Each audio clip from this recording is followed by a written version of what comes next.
أعوذ بالله من الشيطان الرجيم. بسم الله الرحمن الرحيم. سبح لله ما في السماوات وما في الأرض وهو العزيز الحكيم. هو الذي أخرج الذين كفروا من أهل الكتاب من ديارهم لأول الحشر. وصلی اللہ علی النبی الکریم. سورۃ الحشر، اس سورت کا تعارف ہے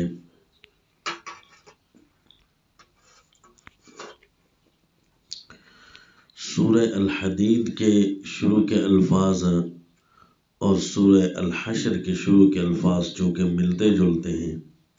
لہو ما فی السماوات وما فی الارض یہاں ہے، تو اس چھوٹے سے لفظ نے بھی تبدیلی کرنی ہے اور اس کا تعارف ہے الاعزازات الالہیہ.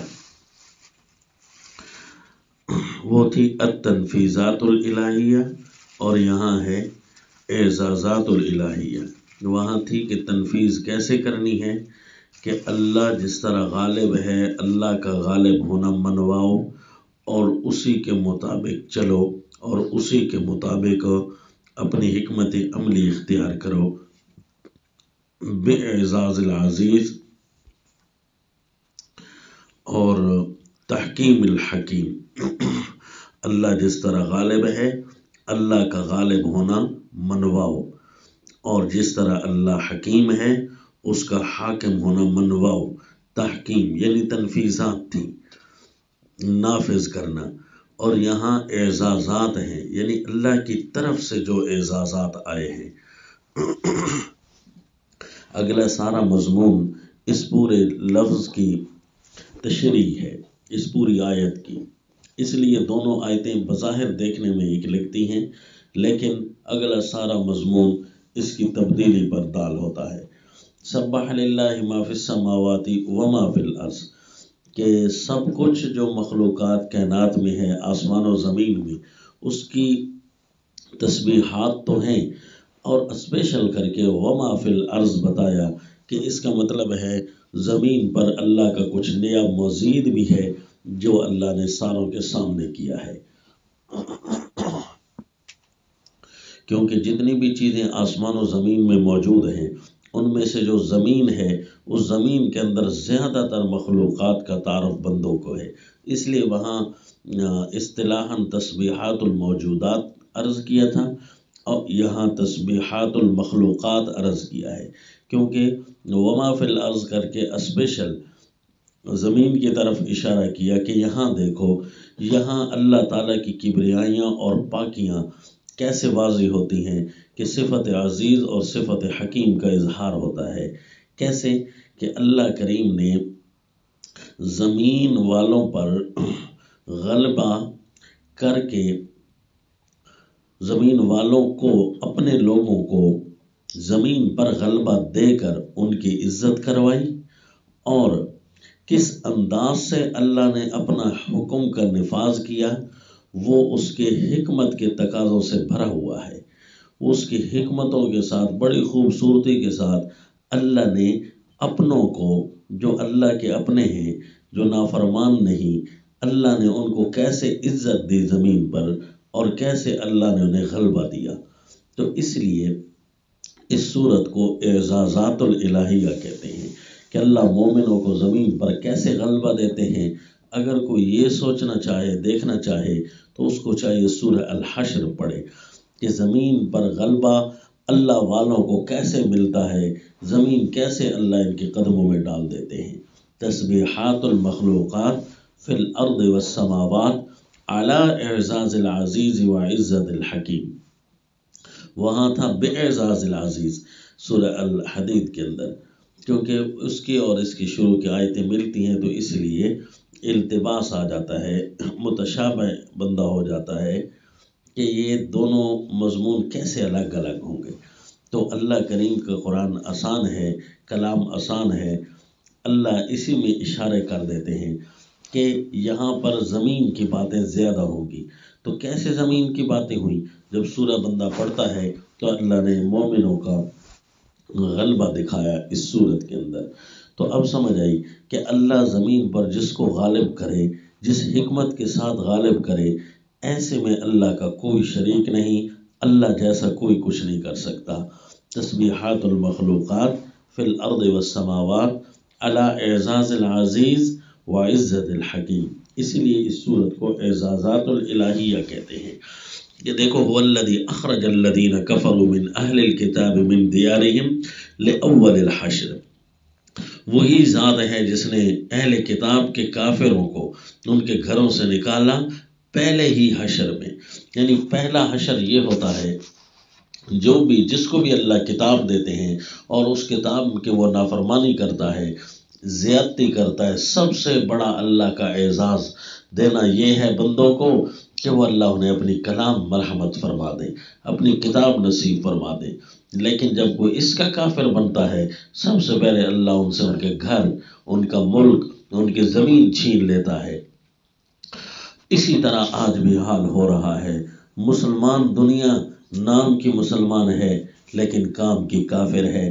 کام اس کے کافروں سے بھی بدتر ہے. کفر بھی شرما دیتا ہے. وضع میں تم نصارہ تمدن میں ہنود.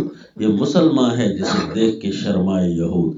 یہودی بھی شرمسار ہوتے ہیں کہ دنیا کی شریر ترین مخلوق ہے. نعوذ باللہ، اگر ابلیس کی کوئی شکل ہوتی نا، اور ابلیس کی شیطانیوں کی کوئی شکل ہوتی تو وہ یہودیوں کی شکل میں ہوتا. لیکن یہود بھی شرما رہے ہیں کہ مسلمان اس سے بھی گر گئے. اللہ یعوذ باللہ، دھوکہ، فراڈ، ظلم، زیادتی ان لوگوں میں. تو پھر سب سے پہلے اللہ نے کیا کیا کہ ان سے زمین چھیننی شروع کر دی. ہر جگہ کفر کے ڈیرے، ہر جگہ کفر کا امر چل رہا ہے. اللہ تعالیٰ معاف فرمائے. اور اللہ یا تو اپنے بندوں کو غالب کرتا ہے، یا اپنے بندے اللہ کا کوئی بھی نہ بننا چاہے، سارے دشمن ہوں، تو پھر اللہ کفر کو، سب سے بڑے درندوں کو بڑا عذاب دینے کے لیے پہلے ان کو غالب کرتے ہیں زمین پر. وہ اہل کتاب کو، کتاب والوں کو بے عزت کرتے ہیں، ذلیل اور رسوا کرتے ہیں. پھر اللہ خود ان بڑے کافروں سے نمٹ لیتا ہے، پھر اللہ انہیں تباہ کر دیتا ہے. جس طرح یاجوج ماجوج بھی ایک قوم ہے، وہ آئے گی زمین پر، اسی طرح پوری زمین کو تہس نہس کرے گی، پھر بالآخر اللہ اسے ختم کرے گا. تو یہ اشارہ کر دیا کہ کافروں کو اللہ نکالتا ہے، اور اس کے بعد اللہ کے اپنے جو ہوتے ہیں، اللہ کے فرما بردار اور تابع فرمان ہوتے ہیں، پھر اللہ ان کو غلبہ دے دیتا ہے. ما قطعتم من لینۃ او ترکتموها قائمۃ علی اصولها فباذن اللہ ولیخزی الفاسقین.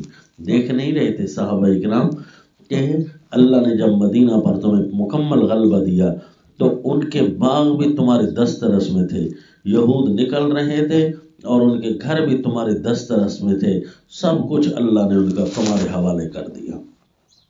حتیٰ کہ اتنا بھی بعض اوقات جلدی میں اللہ سب کچھ عطا کرتے ہیں کہ اس پر گھوڑے دوڑانے کی بھی ضرورت نہیں پڑتی، جس طرح اللہ نے اپنے نبی پر احسان کیا. ما افاء اللہ علی رسولہ منہم فما اوجفتم علیہ من خیل ولا رکاب ولکن اللہ یسلط رسلہ علی من یشاء. پھر اللہ اپنے رسولوں کو غالب کر دیتا ہے. اللہ کے نبی کی دہشت ہی اتنی ہے، اللہ والوں کی دہشت ہی اتنی ہوتی ہے کہ وہ جب گزرتے ہیں رعب اتنا زیادہ ہوتا ہے کہ وہ جب گزرتے ہیں تو کفر خود بخود جان چھڑا کر بھاگ رہا ہوتا ہے، کیونکہ زمین اللہ کی ہے اور اللہ کی زمین پر سچے وارث زمین کے آ گئے ہیں. للفقراء المہاجرین الذین اخرجوا من دیارہم. کچھ ٹائم تو انہوں نے ہجرت کی، لیکن ان کی ہجرت ان کے لیے امتحان تھا.